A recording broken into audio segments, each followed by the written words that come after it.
आप सभी का शैलेश अग्निहोत्री के चैनल पर एक बार फिर से बहुत बहुत स्वागत है। स्टूडेंट्स, हम लोग इलेक्ट्रोफिलिक एरोमेटिक सब्स्टिट्यूशन पढ़ रहे हैं और आज हम लोग इस सेशन में पहला अपना जो इंपॉर्टेंट मैकेनिज्म है नाइट्रेशन पर आधारित, इसको हम लोग डिटेल में पढ़ने वाले हैं कि कैसे एक एरोमेटिक सबस्ट्रेट पर हम लोग नाइट्रेशन कराते हैं, कौन कौन से डिफरेंट हम लोग रिएजेंट्स का इस्तेमाल कर सकते हैं, क्या मैकेनिज्म होता है, क्या एनर्जी प्रोफाइल होती है, क्या रेट लॉ होता है, ये सब की चर्चा हम इस सेशन में करने वाले हैं। तो चलिए स्ट्रेट अवे स्टार्ट करते हैं नाइट्रेशन। स्टूडेंट्स, नाइट्रेशन में हम लोग बेंजीन रिंग का नाइट्रेशन यहां करा रहे हैं। उसमें हम लोग जो रिएजेंट यूज करते हैं, हालांकि हमारे पास वैरायटी ऑफ रिएजेंट है, लेकिन जो मोस्टली सबसे रेनाउंड रिएजेंट है वो है mixture of concentrated nitric acid and sulphuric acid. ये जो कॉन्सेंट्रेटेड नाइट्रिक एसिड और सल्फ्यूरिक एसिड है, ये आपस में एसिड बेस रिएक्शन करके हम लोगों को जो इलेक्ट्रोफाइल है इस रिएक्शन का, नाइट्रोनियम आयन NO2+ वो प्रोवाइड करता है। तो कैसे ये होता है, चलिए इसको देखते हैं। तो सबसे पहले हम लोग रिएजेंट का इस्तेमाल देखेंगे, क्रिएशन ऑफ इलेक्ट्रोफाइल।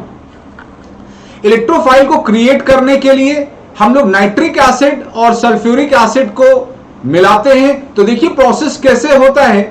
हम लोग कॉन्सेंट्रेटेड सल्फ्यूरिक एसिड लेते हैं और उसमें नाइट्रिक एसिड डालते हैं। तो जब आप नाइट्रिक एसिड डालते हैं कॉन्सेंट्रेटेड सल्फ्यूरिक एसिड में, तो वहां पर एक एसिड बेस रिएक्शन होता है। तो आपको जानकर ये अजीब लग रहा होगा कि दोनों एसिड हैं, तो फिर बेस कौन होगा? बिल्कुल यहां बेस होता है जो वीकर एसिड है नाइट्रिक एसिड, वो बेस हो जाता है और सल्फ्यूरिक एसिड एसिड हो जाता है।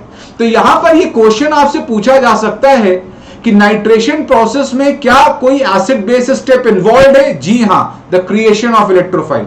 यहां आप देख सकते हैं हमने नाइट्रिक एसिड के नीचे बेस लिखा है, सल्फ्यूरिक एसिड के नीचे एसिड लिखा है। ये दोनों आपस में रिएक्शन करते हैं। इस रिएक्शन पर भी आएंगे, इसकी कुछ खास बातें हैं। इस रिएक्शन के माध्यम से हम लोगों को ये देखिए नाइट्रोनियम आयन मिलता है और यही हमारा इलेक्ट्रोफाइल होता है जो बेंजीन रिंग पर अटैक करता है। इस रिएक्शन को बहुत इंपॉर्टेंटली आप ध्यान रखेंगे, अभी हम इसको समझाएंगे कि एक मॉलिक्यूल नाइट्रिक एसिड के साथ दो मॉलिक्यूल सल्फ्यूरिक एसिड जाता है, एक मोल NO2+ का, एक मोल H3O+ का और 2 मोल HSO4- का बनाता है। तो यहां पर क्या मैकेनिज्म है, थोड़ा इस पर अगर ध्यान दें तो देखिए पहला स्टेप होता है साधारण एसिड बेस रिएक्शन, जहां पर नाइट्रिक एसिड एक बेस का रूप लेता है, सल्फ्यूरिक एसिड एक एसिड का रूप लेता है। यहां से सल्फ्यूरिक एसिड H+ रिलीज करता है और नाइट्रिक एसिड इस H+ को ग्रैब करता है, इसीलिए यह बेस होता है।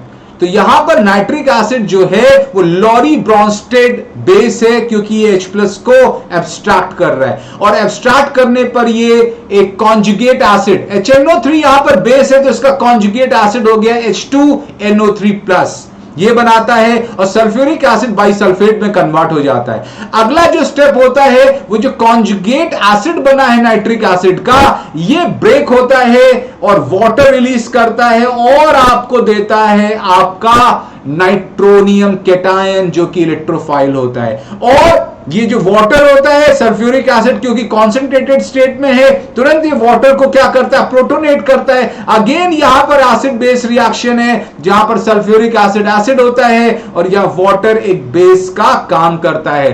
तो आपसे क्वेश्चन पूछा जा सकता है कि एसिड कि जो नाइट्रेशन रिएक्शन कराते हैं बेंजीन का, उसमें जो NO2+ इलेक्ट्रोफाइल है उसके क्रिएशन में कितने एसिड बेस रिएक्शन होते हैं?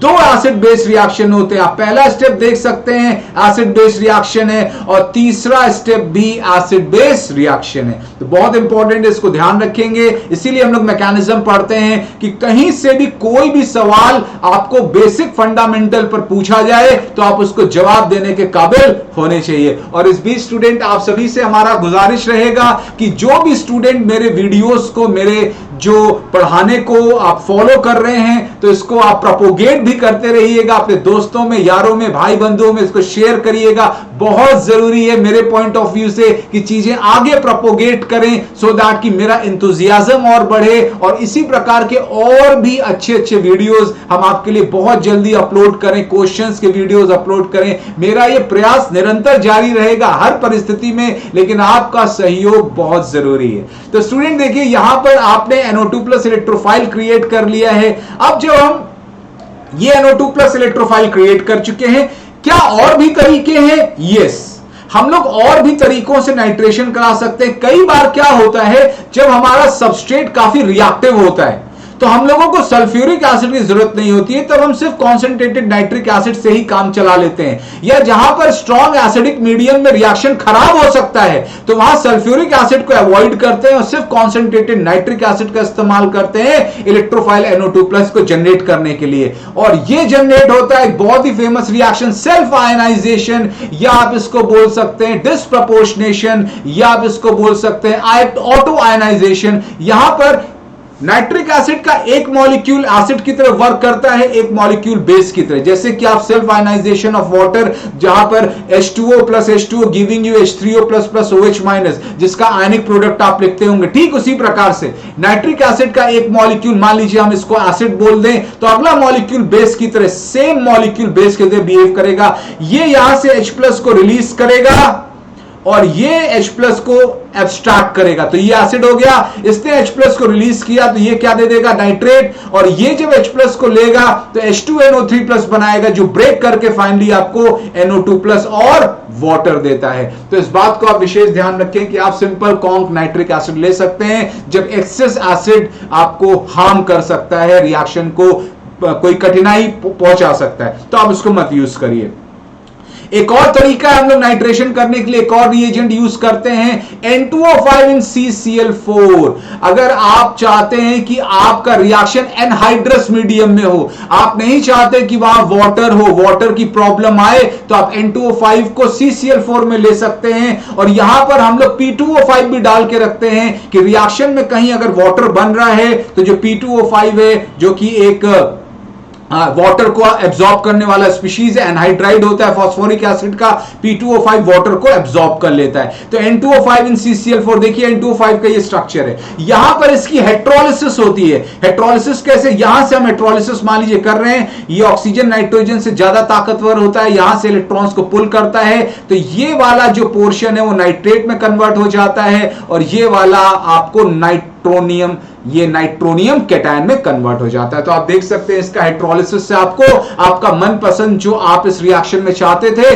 इलेक्ट्रोफाइल आपको मिल चुका है। अब बच्चों इसके मैकेनिज्म पर ध्यान दें तो अगेन यहां जनरल मैकेनिज्म फॉलो होता है। पहले स्टेप में एरोमेटिक कंपाउंड पर जाकर NO2+ अटैक करता है और सिग्मा कॉम्प्लेक्स बनाता है। यहां पर बेंजीन रिंग अपनी एरोमेटिसिटी को लूज करती है और ये एक स्लो स्टेप है। क्यों? क्योंकि एक स्टेबल चीज से आप अनस्टेबल चीज बना रहे हैं। जो सिग्मा कॉम्प्लेक्स होता है नॉन एरोमेटिक होता है, बेंजीन रिंग एरोमेटिक होता है जिसकी स्टेबिलिटी बहुत हाई होती है। तो यहां पर इस प्रकार से एक स्लो स्टेप होता है, एक रिलक्टेंट स्टेप होता है जिसको हम रेट डिटरमाइनिंग स्टेप बोलते हैं। कोई भी रिएक्शन में जब एक से ज्यादा स्टेप होता है उसमें जो ऐसा स्टेप जो सबसे धीरे हो रहा है, रिएक्शन की रफ्तार को वही निर्धारित करता है। जो कमजोर कड़ी है, जैसे रिले रेस होती है, जो सबसे धीरे दौड़ेगा सारा दारोमदार उसी के ऊपर होगा। तो यहां पर जो स्लो स्टेप होता है वो रेट डिटरमाइनिंग होता है, वो पहला स्टेप होता है। यहां पर देखिए ये जो कैटायन बनता है अटैक के बाद, अटैक कैसे होता है? यहां से पाई इलेक्ट्रॉन्स इस कार्बन के माध्यम से NO2+ के एम्प्टी ऑर्बिटल में डोनेट होता है और यहां पे सिग्मा बॉन्ड बनता है और ये कॉम्प्लेक्स से इस प्रकार से कार्बोकैटायन का फॉर्मेशन करता है। ये plus single double single double, ये जो सिग्मा कॉम्प्लेक्स है एक प्रकार का कार्बोकैटायन है जहां पर रेजोनेंस स्टेबलाइजेशन आप देख सकते हैं और यहां पर बिल्कुल रेजोनेंस होता है, चार्ज डिलोकलाइज होता है और इस प्रकार का आपको हाइब्रिड यहां मिलता है। तो आप देख सकते हैं ये हाइब्रिड है सिग्मा कॉम्प्लेक्स। बच्चों इसके बाद अगला स्टेप बहुत ही फास्ट होता है क्योंकि एरोमेटाइजेशन स्टेप है। यहां पर ये जो सिग्मा कॉम्प्लेक्स है जो कि एक नॉन एरोमेटिक स्पीशीज होती है, ये बेस के साथ, जो बेस आपके पास देखिए बाइसल्फेट बना था in the course of formation of nitronium ion, तो तो ये बाइसल्फेट यहां पर बेस की तरह वर्क करता है, जाता है यहां पर प्रोटॉन को एब्स्ट्रैक्ट करता है। ये जो बॉन्डिंग इलेक्ट्रॉन है अगेन रिंग में फ्लोट कर जाते हैं और रिंग एरोमेटाइज हो जाती है। चूंकि एक आप नॉन एरोमेटिक से एरोमेटिक स्पीशीज बना रहे हैं, बहुत ही फास्ट रिएक्शन होता है, बहुत जल्दी होता है। तो यहां पर दो स्टेप है, पहला स्लो होता है, रेट डिटरमाइनिंग होता है, और दूसरा फास्ट होता है, एरोमेटाइजेशन। और फाइनली आपको नाइट्रोबेंजीन मिलती है। बच्चों यहां पर अगर आप रेट लॉ निकालें, रेट लॉ क्या होती है? किसी भी रिएक्शन के लिए जब रेट लॉ की आप बात करते हैं तो आप उस पर एक्सपेरिमेंट्स करते हैं और आप ये बात को एक्सपेरिमेंटली ऑब्जर्व करते हैं कि आखिर उसकी रेट किन फैक्टर्स पर डिपेंड कर रही है, किसके कंसंट्रेशन पर डिपेंड कर रही है, कैसे डिपेंड कर रही है। ये सारी चीजें हम लोग रेट लॉ के माध्यम से देखते हैं और ये एक्सपेरिमेंटल होता है। माइंड यू, ये एक्सपेरिमेंटल होता है और एक्सपेरिमेंट इस पर किया गया और ये पाया गया कि इसकी रेट दो चीजों पर निर्भर कर रही है। एक तो कंसंट्रेशन ऑफ द सबस्ट्रेट, जो आप एरोमेटिक सबस्ट्रेट ले रहे हैं जैसे बेंजीन आपने लिया, और दूसरा the concentration of the electrophile nitronium ion. बच्चों यहां पर देखिए नाइट्रोनियम आयन क्या है। आपने शुरुआत में तो नाइट्रोनियम आयन नहीं डाला था, आपने तो नाइट्रिक एसिड डाला था सल्फ्यूरिक एसिड में। तो ये नाइट्रोनियम एक बीच का इंटरमीडिएट की तरह आप सोच सकते हैं, जो बीच में कहीं बन रहा है in the course of reaction. तो कभी भी रेट लॉ इंटरमीडिएट्स के टर्म्स में नहीं देते। लेकिन एक बात आपको सोचने के लिए यहां बाध्य करेगी, आखिर ये नाइट्रोनियम आयन आता कहां से? ये आता है नाइट्रिक एसिड से। तो एक नाइट्रोनियम के लिए एक नाइट्रिक एसिड चाहिए, तो जितना नाइट्रोनियम का कंसंट्रेशन है उतना ही नाइट्रिक एसिड का कंसंट्रेशन होगा, क्योंकि रिएक्शन पूरा फॉरवर्ड जाता है। तो यहां पर जो नाइट्रोनियम आयन होता है उसके स्थान पर हमने नाइट्रिक एसिड रखा और आपके सामने रेट लॉ आ गया। Rate is equal to rate constant के इंटू बेंजीन पे पावर 1 या aromatic substrate power 1, nitric acid power 1। तो ये जो नाइट्रेशन का प्रोसेस है ये फर्स्ट ऑर्डर है एरोमेटिक सबस्ट्रेट के रिस्पेक्ट में और फर्स्ट ऑर्डर है नाइट्रिक एसिड के रिस्पेक्ट में। ओवरऑल ये एक सेकेंड ऑर्डर रिएक्शन है। तो यहां से आपको बहुत इंपॉर्टेंट एक पॉइंट मिलता है जिसको आप एग्जाम में टिक कर सकते हैं। The nitration of benzene ring is overall a second order process. तो यहां से हमने आपको यह बताया। अगली जो अहम जानकारी है वो एनर्जी प्रोफाइल की है। हमने बच्चों आपको बताया था यहां पर दो स्टेप्स होते हैं। पहला step loss of aromaticity, slow step rate determining step, formation of sigma complex. अगला step fast aromatisation, sigma complex aromatise होता है, बेस आकर अटैक करता है, प्रोटॉन को एब्स्ट्रैक्ट कर लेता है। तो पहला स्टेप चूंकि बहुत स्लो है और हमने आपको यह बात बता के रखी, हर एक स्टेप, हर एक एलिमेंट्री स्टेप एक पहाड़ से होकर गुजरता है। रिएक्शन एक एनर्जी के हिल से होकर गुजरता है। जितना ज्यादा हिल की ऊंचाई हो, आप समझ जाइएगा रिएक्शन उतना मुश्किल से होगा, उतना स्लो होगा। तो आप कहीं ना कहीं इस कॉरेस्पॉन्डेंस को देखिए। आप ऐसा समझ ले अगर रिएक्शन स्लो है तो आप ये समझ ले कि जो हिल है उसकी ऊंचाई बहुत ज्यादा होगी। तो यहां पर आपको हिल बनाने थे, दो स्टेप्स थे। पहला स्टेप स्लो था, यानी वहां पर मुश्किलें ज्यादा होंगी, तभी लोग धीरे धीरे चल रहे हैं। तो धीरे धीरे कब आप कोई चीज को करते हैं जब काम बहुत कठिन होता है, तो पहला जो एनर्जी बैरियर है, जो एनर्जी हिल है, बहुत बड़ा होता है। और यहां आप देख सकते हैं स्टेप 1 जहां पर लॉस ऑफ एरोमेटिसिटी है, इसकी ऊंचाई क्या है, ज्यादा है। और यहां पर देखिए ये इंटरमीडिएट आपका सिग्मा कॉम्प्लेक्स बनता है।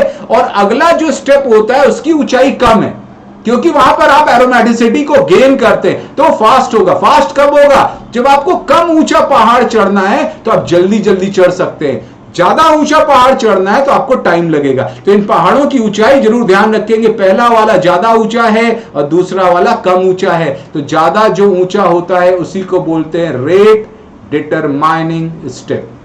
तो यहां आप देख सकते हैं किस प्रकार से एक सिंपल मैकेनिज्म की नॉलेज से यहां तक कि आप एनर्जी प्रोफाइल भी ड्रॉ कर सकते हैं। हर एक स्टेप के लिए एक एनर्जी हिल बनाना मत भूलिएगा। ऊंचाई को स्टेबिलिटी से रिलेट करना मत भूलिएगा। जितना अनस्टेबल होगा प्रोसेस उतना ऊंचाई ज्यादा होगी। तो this was all for the today session of the nitration. ये हमने पहला रिएक्शन इलेक्ट्रोफिलिक एरोमेटिक सब्स्टिट्यूशन का फिनिश किया है। अगला सेशन बहुत ही जल्दी हम अपलोड करने वाले हैं जो सल्फोनेशन का होगा। रिवर्सिबल प्रोसेस होता है, बहुत सारी वहां बातें होती हैं, सबको हम डिटेल में वहां डिस्कस करेंगे। और इस बीच आप सभी से गुजारिश है कि इस वीडियो को जितना हो सके आपको अपने दोस्तों में शेयर करना है, भाई बंधुओं में शेयर करना है। जिसको इसकी जरूरत है उन सभी में शेयर करिए, इसको प्रोपोगेट करिए। लिए आपकी सहायता मेरे लिए बहुत जरूरी है और आप इसको करने में मेरी बिल्कुल हेल्प करें। और इस बीच अपना बहुत बहुत ख्याल रखिएगा। बहुत जल्दी मिलते हैं। Thank you very much.